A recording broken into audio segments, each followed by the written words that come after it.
down in Stanford. I love the Jerry Springer show and the big studio that's there.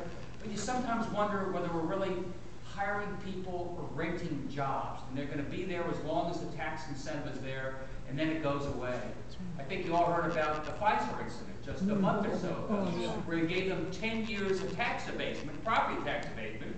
Year 9, they say, that's it, we're shutting down the facility, and we're going to move these jobs. Fortunately, they moved most of them across the way to Groton. But the case in point, those are all foregone tax revenues. And I think we over-rely on the tax incentives, and we under-rely on just doing the little things that small businesses need. We put the same time you give Jerry Springer, a no tax incentive, small businesses have a small surcharge. It's small businesses that pay that corporate income tax. Let me try this out, see if this makes any sense to you. I think Connecticut's economic development strategy is a little bit like the New York Knicks. New York Knicks is the basketball team. The New York Knicks, they don't develop a bench. They trade away all their best draft choices. They clear as much salary room as they can, and they hope that LeBron James will come. And we spend all of our money trying to bring in that one big that's going to save the day. And we spend so little time, and we're not a great team. I mean, we could spend all the money in the world on LeBron, he still doesn't want to come join a lousy team. I would put a little more emphasis on the team, that is, small, mid-sized businesses, do everything we can to help them grow, get them access to credit in a local community way, end some of the paperwork, stop increasing taxes and fees on them. Then we'll have a team that will be easier to attract LeBron. Yes? Let me ask you about the budget deficit at the state level that you mentioned. I just attended a local town council meeting last night where much on the mind of the town council members was what's going to happen with state aid. Big budget deficit for this year, the next 2-year budget is going to come up when you would be governor.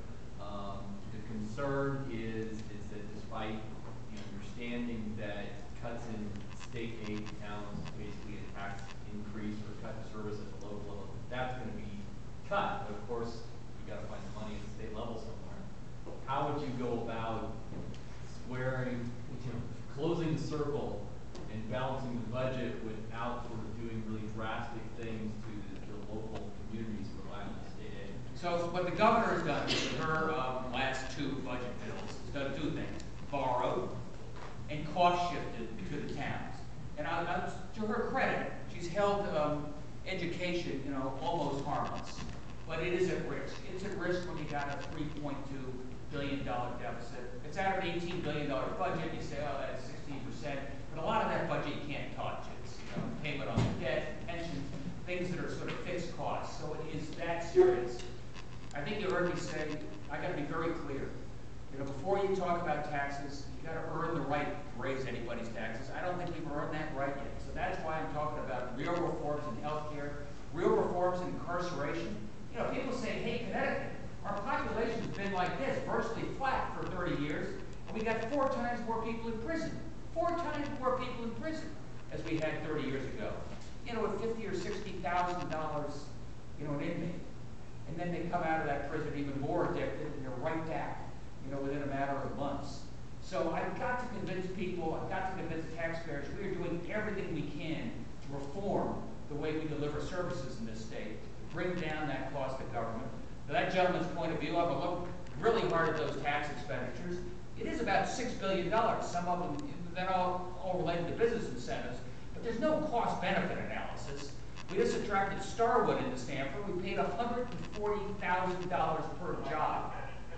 That's about 25 years of income tax to pay for that. I mean, there's no cost-benefit analysis there. That's where I start. But at the end of the day, when it comes to education, that's our future. You can tell that I spend a fair amount of my time teaching. And for us to cut back on education, to raise tuition at UConn, cut back on the stem cell research project there, it's just eating our future, eating our seed corn. That's not going to happen when I'm governor. Yes? This is a bit of a departure from the economic questions, but as you probably might be aware, last year the General Assembly voted to abolish the death penalty, and Governor Rell vetoed that. So I was wondering if you could tell us your opinion on capital punishment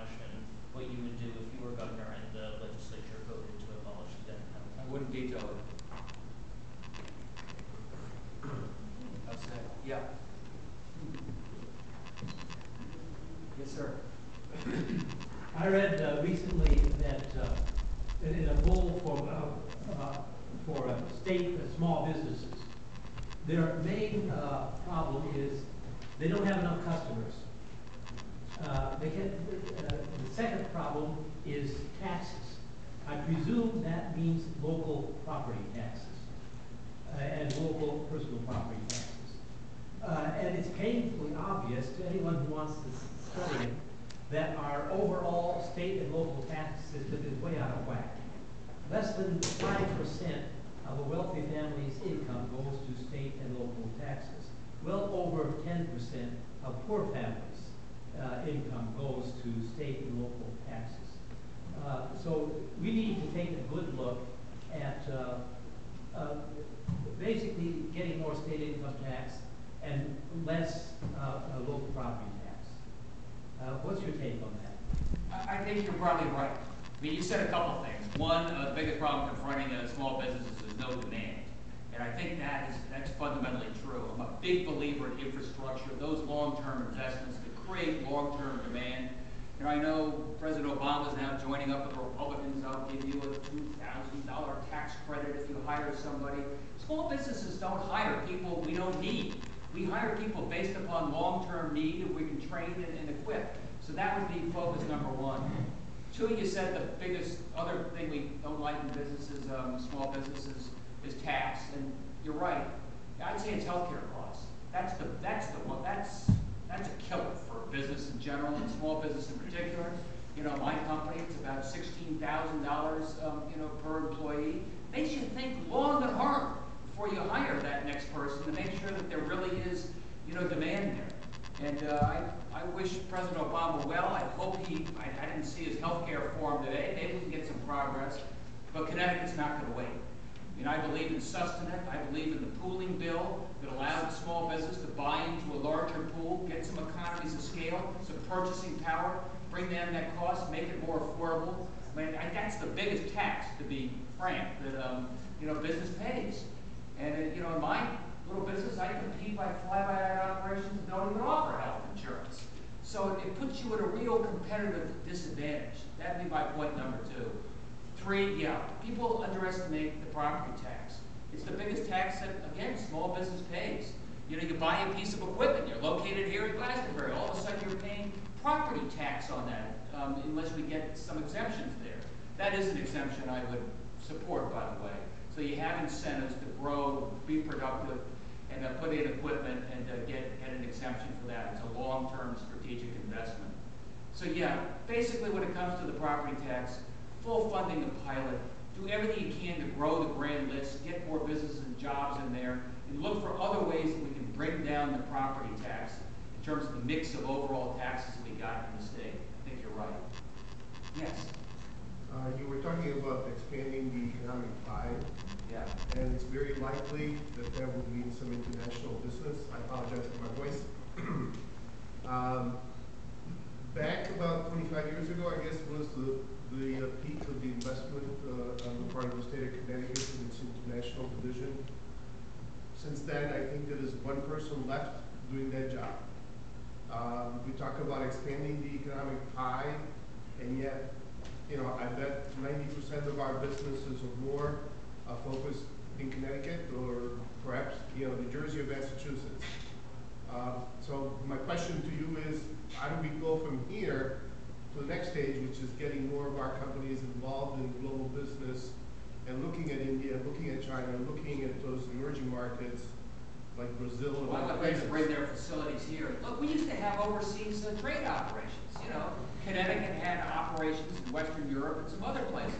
We went to that German wind turbine company and said, look, stop making it there, get close to your customer, build it here. Not only do we not have any of those overseas representatives anymore, we have a travel ban. And probably